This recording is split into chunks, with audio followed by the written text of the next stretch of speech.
Hello, Chiefs fans, and welcome to Week 12's edition of Kingdom Corner here on RGR Football. If you're new to the channel, feel free to go ahead and hit that subscribe button and click that notification bell if you want to be notified of future shows by myself, Ryan Tracy, or Daniel Harms, or any other contributors to the channel. Meanwhile, I'm your host, Danilo DiGiulio, aka ThunderDan88. You can check me out across social media platforms. All my stuff's out there. Today, we're going to talk about what could be a preview to the Super Bowl. We have the Chiefs going into Tampa Bay to beat the Tampa Bay Buccaneers, led by none other than Patriots great Tom Brady. Former Patriots great, that is. Number 12's in a new town. He's had some great games. He's had some pretty humbling games. The last couple of weeks, he's not looked like his stellar self against the Giants. It was a game that could have went to overtime, should have went to overtime. The flag was there for pass interference in the end zone to give the Giants another shot at a two-point conversion to tie the game and send it to overtime. The flag was picked up, as so often happens in Brady-led games when he's at a disadvantage. We'll leave that there.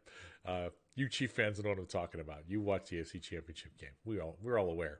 Anyway, that's got nothing to do with this week's game. Let's focus on that. Going into this week's game, we have two teams coming off of different situations. The Tampa Bay Buccaneers just lost their football game to the Rams. Rams are a tough team. Rams have a tough defense. But I ask you, Chief fans, who's better, Jared Goff or Patrick Mahomes? Who's got a better offense as far as weapons, receivers, running backs, tight end, the Rams or the Chiefs? I'd argue that the Chiefs win in both columns, definitely in the quarterback column. So I don't think things are going to get any easier this week for the Tampa Bay Buccaneers when the Chiefs roll into town off of a win, 35-31, righting the ship and getting things back on course against those vaunted Raiders, who are trying desperately to make this a rivalry once again. Personally, I'm on board for it. I'm all for it. Let's let that happen. Let's let that rivalry be renewed. Hopefully next year the games are competitive again. I personally would love to sweep them again, but as long as the games are close, it makes the game more interesting. It makes the division more interesting, and it makes the NFL better to have the Chiefs and the Raiders both competitive. Tom Brady is the GOAT. Unarguably, best quarterback play over time as far as championships go, as far as records go. He's up there, back and forth with Drew Brees right now in current records. And nobody's won more Super Bowls. Nobody's been to more Super Bowls than Tom Brady. But he's not the same guy, folks. He's just not. This is your tailgate show, so let's talk like fans. Let's tailgate this sucker, okay? Like I said, feel free to hit the notification bell and make sure you get those messages. And at the end of this video, feel free to hit the like button or don't. But either way, leave a message. Let us know what you're thinking. We'll get back to you. We'll definitely communicate and let you know what we're thinking as well.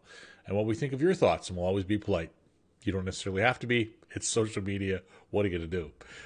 I'm looking forward to seeing the Chiefs running game, which got back in gear again last week against the Raiders, in a game where they were supposed to get rolled over by the Raiders run game and possibly have problems with the pass game. They did once again have problems with the passing game. Derek Carr was on point. His receivers were getting open. They were making great catches till late in the game. Darren Waller's a beast. Josh Jacobs is a beast. It's a tough team to contain as far as the Chiefs defense is concerned. The Chiefs defense has given up 30-plus points for the last two games and has given 70-plus up in two games against the Raiders.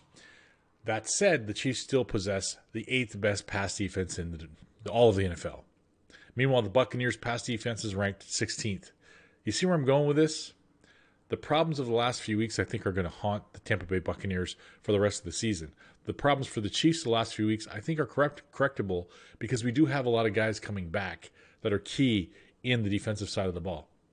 They just got Alex Okafor back. Look for Alex Okafor to get to Tom Brady. Look for Alex Okafor to get his first sack coming off of injury. He's hungry. They interviewed him. He looks positive. He looks upbeat. He looks energetic. He's fresh. He's fresh legs late in the season. That's hard to come by in that position, defensive end, coming off the end and pressuring Tom Brady is going to be key in this game for us to have a chance to not only beat them, but to possibly blow them out. The way the Saints did. Both times they played the Saints, they did not look like the usual Tampa Bay Bucs under Tom Brady. If there even is a usual Tampa Bay Bucs, here's the thing. They've got two really good running backs, arguably great running backs, in Ronald Jones and Leonard Fournette. When they don't feed them the ball enough, their game gets predictable. Their game gets very defensible. Tom Brady's not great at pushing the ball down the field lately. Last couple of years, especially this season, his over 20-yard passes, not good. In the short zones, going to Antonio Brown, who's now a Buccaneer. Yes, he is. It's hard to believe. It's so weird. And he's got Gronk back, of course. Cameron Brate, he and Tom Brady seem to have a nice little groove going. And Mike Evans and the other receivers, obviously contributors. Mike Evans and Godwin, some cool receiving weapons right there. Give me Tyreek Hill. Give me Sammy Watkins, who is back this week, by the way, folks. All messages say point to go that he's going to be in this game. That's a huge difference. We'll talk about that in a second. But they have weapons in Tampa Bay. They should be doing more than they are doing, and everyone's saying that Tom has all these great weapons, and yet they have as many losses as his Patriots had in 13 of his 20 seasons as a New England Patriot. So and there's 5 games to go. So something is amiss. He does have the weapons that the people are talking about. I could see Patrick Mahomes doing magic with those weapons on offense. The problem is their offensive line isn't as good as the Chiefs. Their pass defense isn't as good as the Chiefs. And the quarterback, quite frankly, at this point in his career, is not as good as the Chiefs. People will argue, oh, Patrick's more talented, this, that. He is. I mean, physical talents, he wakes up Patrick Mahomes. Tom Brady never woke up that guy. But Tom Brady's a great quarterback. We can't take him lightly. We got to take him seriously this week. And I know our defense will. I know our defense is hungry to right the ship after last week when they felt like they gave up that last touchdown. They would have liked to have finished that game having given up less. Didn't happen. Jason Witten, savvy vet, touchdown in the corner of the end zone. It was legit on full speed in real time. I was like, was he out of the end zone? Did he make that? As soon as they showed the first replay, I'm like, damn it, Jason.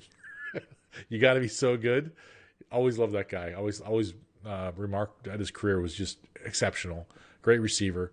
This week we have 2 tight ends we got to watch out for. Like I said, Brayton and Gronkowski are going to be problematic. I'm only glad we don't have O.J. Howard to contend with as well, because a 3 tight end set like that is pretty much unmatched across the league. Closest thing to it, ironically enough, we faced last week with the Raiders, with Waller and Carrier and Moreau.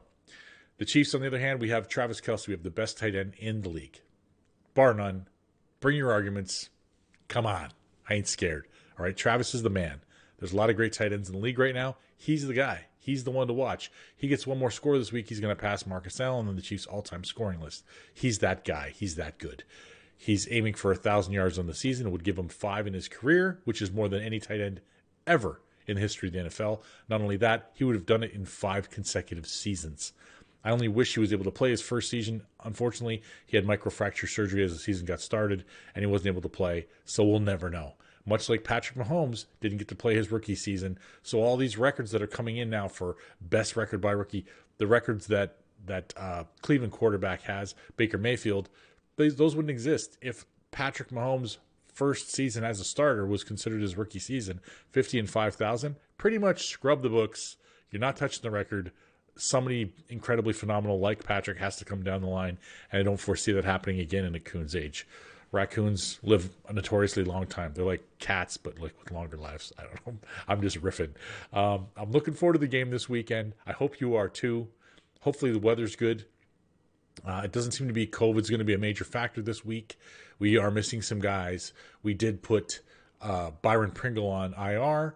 We signed Stefan Wisniewski back. So he's going to be back in the mix. It'll be nice to get Stefan Wisniewski back because Schwartz is still out. He's on the IR. His back's still acting up. We're going to need him in the playoff stretch. I hope that they get that all worked out. But it'll be interesting to see which weapons shine this week. Like I said, to me, the X factor, if you want to forget about the Mahomes-Brady factors, which are undeniable, the X factor for me in this game is how healthy is Sammy Watkins. How healthy Sammy Watkins is, how many plays he's in the game for, is directly going to affect the running game and the passing game. The passing game in that he's going to tear them apart. If Kupp and Woods went off on them last week, 2 solid, strong receivers, Watkins is right there with them, and people are going to chime in and say, well, he didn't do the numbers they did when he was the Rams. He didn't have Patrick Mahomes when he was with the Rams. He had Jared Goff, and he wasn't the primary guy more often than not. Get him in that game. A big thing he's going to add as well is blocking in the run game, which is another big reason why Demarcus Robinson is around. We give him grief on this channel. I do anyway, and over on Chiefs Chat I do as well. But Demarcus Robinson, heck of a blocker. Heck of a blocker for a wide receiver, and the guys love him. The guys love him. We give him a hard time. For me, it's flinch reflex. It's a reflex action. I just saw the game. You dropped the ball. You moved out of your lane. You gave up another interception, which wasn't on Patrick Mahomes. Second interception of the season. Tom Brady had 2 last week. I'm not worried about it. But that was Demarcus Robinson's fault. Demarcus Robinson shouldn't have moved inside. He should have just came straight back to the quarterback. I'm sure he's heard it over and over again from the coach, from Patrick. One time each. I don't think they're all harping at him. But as a fan, you flinch. It's like, come on, man. You can do better. And he can do better, and he will do better, and he works hard. But that team loves that kid. Number 11 is there for the year, solidly entrenched as one of our wide receivers, and he'll make some great plays too. He'll make some bonehead moves, but he'll make some great plays. He's shown great hands at times, and like I said, in the run game, he's going to make a difference. And I see this week perhaps the Chiefs achieving one of the better rush per carry games against the Tampa Bay Bucs, who've been very solid against the run this season. I think the combination of Le'Veon Bell and Clyde Edwards-Helaire is going to get to them a little bit, especially if they try to play box zones and play deep reads against our wide receivers and our dangerous tight end. If that happens, look for lanes to be available underneath for the patient and the ever-so-patient Clyde Edwards-Helaire and, respectively, Le'Veon Bell, who reminded me last week of how often I forgot how he actually stops. Le'Veon Bell, if you watched last week, you were reminded, because he's starting to get comfortable in the offense now. He takes the ball, he bounces to the outside, and he literally stops and waits like a solid second and a half for the offensive line to catch up and pass and basically snowplow some defenders, and then he's off to the races again. Look for that run game to be in effect this week, and if it is, once again, we're going to see Superman Patrick Mahomes going off, 300 plus, 3 touchdowns plus. They might get a pick on him. They've got a pretty savvy secondary as far as the interceptions go. But I don't think so. I think it's going to be 300-plus yards and 3 touchdowns for Patrick Mahomes. The running game gets off the schneid a little bit more, and it's a win for the Kansas City Chiefs, looking for a win of 38-24. Go Chiefs.